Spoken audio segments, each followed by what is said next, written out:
كميه انا مش قادره اشيلها اصلا، تقيله. بسم الله الرحمن الرحيم. بصوا منظر. هقربه لكم. حاجه كده سكر، انا عماله قاعده انقنق والله من المنظر بتاعه. تبارك الرحمن. الخميره بتاعت الفيش يا بنات، خميره السمسم واللبن.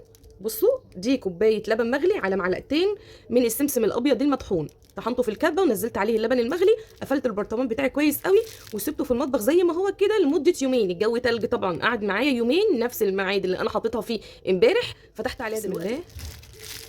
عندي كوبايتين من الدقيق. الله اكبر الله اكبر. بصوا كوبايتين من الدقيق، وهعمل ايه؟ الخميره. بصوا ما شاء الله زبده يعني.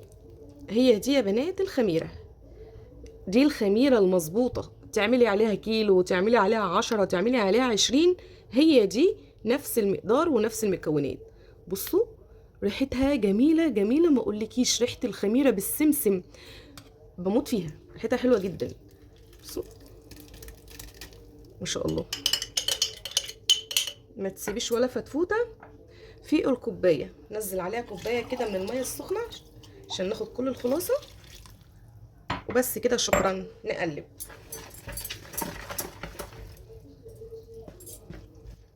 ما حطيتش ايدي فيها خالص، مش محتاجه عجن. هزود كده كمان كوبايه. خدت يعني كوبايتين الدقيق يا بنات خدوا كوبايه ونص من الميه الدافيه، ونقلبها كويس. بس كده اهو.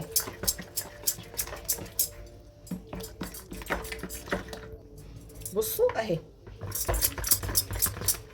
بس كده من غير ما نحط فيها ايدينا ولا اي حاجه. هنسيبها تخمر على بال ما نحضر الحاجات بتاعت الفايش بتاعنا، والمقادير المظبوطه اللي هقول لكم عليها عشان سالتوني عليها كتير. مقادير الكيلو ومقادير ال2 كيلو هقول لكم عليها ان شاء الله، وهنسيبها تخمر كده باذن الله. بصوا يا بنات ما شاء الله تبارك الرحمن. ننزل السكر. السكر الكيلو بياخد نص كوب من السكر. انا بحب السكر فهحط كوبايه عشان انا عامله 2 كيلو، وبحط بالبركه بصراحه عشان انا بحب ازوده شويه يبقى مسكر. تمام.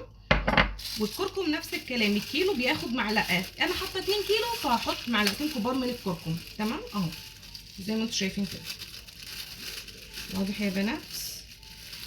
المحلب بقى اختياري، بس نصيحه، الفايش ما ينفعش من غير محلب، ريحته بتبقى حلوه جدا جدا جدا.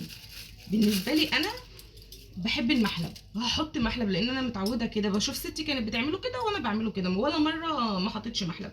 هحط معلقه كبيره من المحلب لل2 كيلو.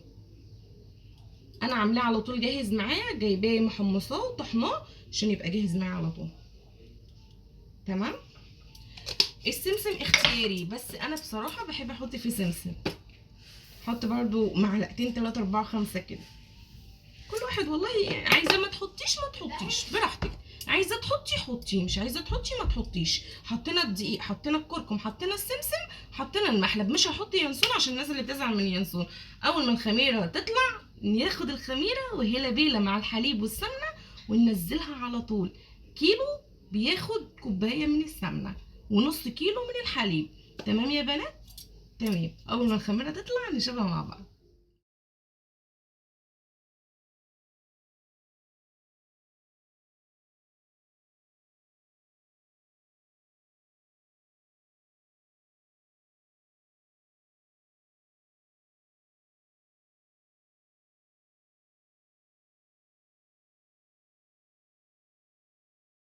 الشكل ده طريه قوي، بس مش بتلزق ولا تلاقيها تطلع في الايد.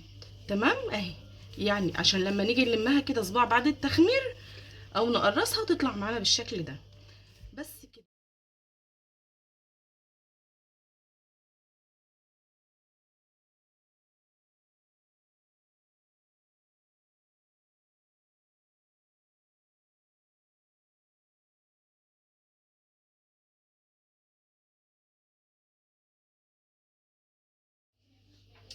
جبت الخط ده من الفضية. الخط بتاعك في التليفون.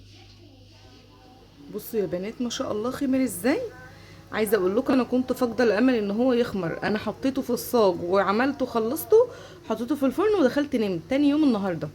بصوا ما شاء الله خمر. الجو طبعا تلج. انا هنا ابتديت ان انا اسوي خلاص. بسم الله الرحمن الرحيم. اخدت اول واحد كده اهو. بسم الله. بصوا شكله عايزه اقول لكم والله العظيم ريحته قلب البيت. بصوا بصوا ما شاء الله عامل ازاي يا بنات، بسم الله ما شاء الله. انا بعمل الاكل بقى، قلت ايه اسوي بالمره وانا واقفه. احط التاني على درجه حراره 180 تمام كده اهو، في الرف اللي في النص كده، ونقفل عليه.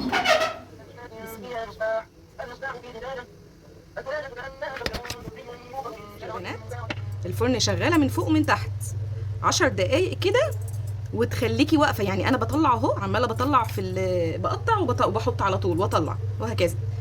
بصوا، هو انت هتقولي لي انت بتقطعي بالسكينه ليه وانت عاملاه اصلا فصوص؟ فصصي كده على طول. هقول لك عشان انا بحب احنتف. انا معلش انا محنتفه، يعني ما احبش الحته الاقي حته تنتوفه طالعه كده، الحتت الصغننه دي بشيلها بالسكينه.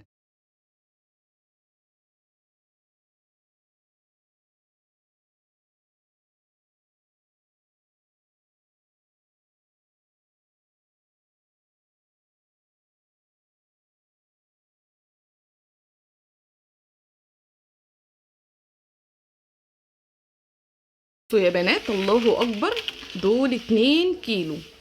بصوا بصوا منظر الفيش عامل ازاي، اللهم صل على النبي. حاجه كده يعني جميله وخفيفه وفي منتهى السلاسه وسهل جدا، يعني سهل جدا جدا. انا قاعده كده عماله اخطف واحده ورا التانيه ورا التانيه،